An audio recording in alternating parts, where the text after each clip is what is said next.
बोली बचन मोला मीठी लागे वो, ये देनी की लागे तंगी जहुया मूर्ति माया नकावो ये दे मीठी लागे ना। तोरे सुगर हवे कंचन काया, मोला मन भर देबे माया। तोरे सुगर हवे कंचन काया, मोला मन भर देबे माया। दे 2 दिन के जिंदगानी में राजा मजा उड़ा भोगा। दे 2 दिन के जिंदगानी में राजा मजा उड़ा भोगा।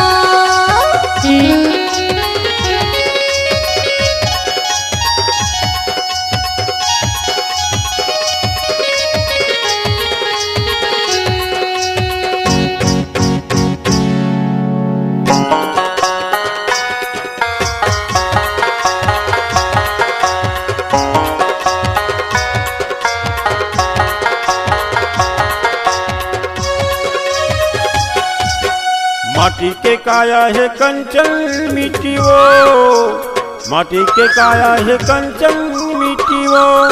तोरे सुरता करके लिखे हो गोरी लिखे हो चिट्ठा वो मोला मीठी लागे वो। तोरे सुरता करके लिखे हो गोरी लिखे हो चिट्ठा वो मोला मीठी लागे वो। तोरे सुगर हवे कंचन काया, मोला मन भर देबे माया। तोरे सुगर हवे कंचन काया, मोला मन भर देबे माया। दे 2 दिन के जिंदगानी में राजा मजा उड़ा भोगा। दे 2 दिन के जिंदगानी में जोड़ी मजा उड़ा बोलबो।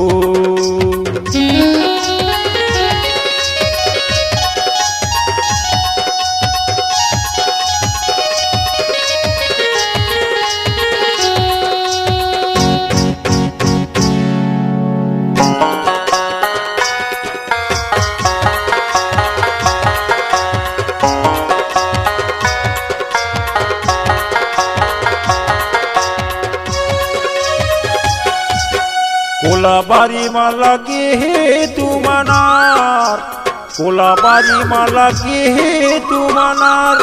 तोर सुगर चेहरा ला देखे वो गोरी आवत दिलदारो बोला मीठी लागे ना। तोरे सुगर चेहरा ला देखे वो गोरी आवत दिलदारो बोला मीठी लागे ना। तोरे सुगर हवे कंचन काया, मोला मन भर देबे माया। तोरे सुगर हवे कंचन काया, मोला मन भर देबे माया। दे 2 दिन के जिंदगानी में राजा मजा उड़ा भोगा। दे 2 दिन के जिंदगानी में रानी मजा उड़ा बोलेबो।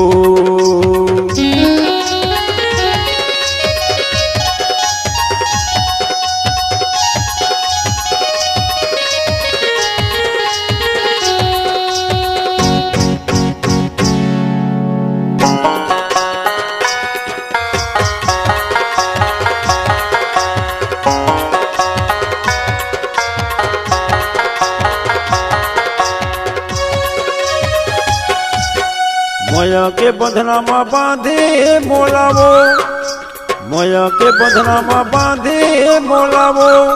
तोर माया लपा गे रानी नहीं छोड़ो तो लकावो बोला मीठी लागे ना। तोर माया लपा गे रानी नहीं छोड़ो तो लकावो बोला मीठी लागे ना। तोरे सुगर हवे कंचन काया, मोला मन भर देबे माया। तोरे सुगर हवे कंचन काया, मोला मन भर देबे माया। दे 2 दिन के जिंदगानी में राजा मजा उड़ा भोगा। दे 2 दिन के जिंदगानी में रानी मजा उड़ा बोलेबो। दे 2 दिन के जिंदगानी में राजा मजा उड़ा भोगा। दे 2 दिन के जिंदगानी में रानी मजा उड़ा बोलेबो। छत्तीसगढ़ी गाना सुनने के लिए हमारे YouTube चैनल को सब्सक्राइब करें और नए नए अपडेट पाने के लिए बेल आइकॉन को प्रेस करें।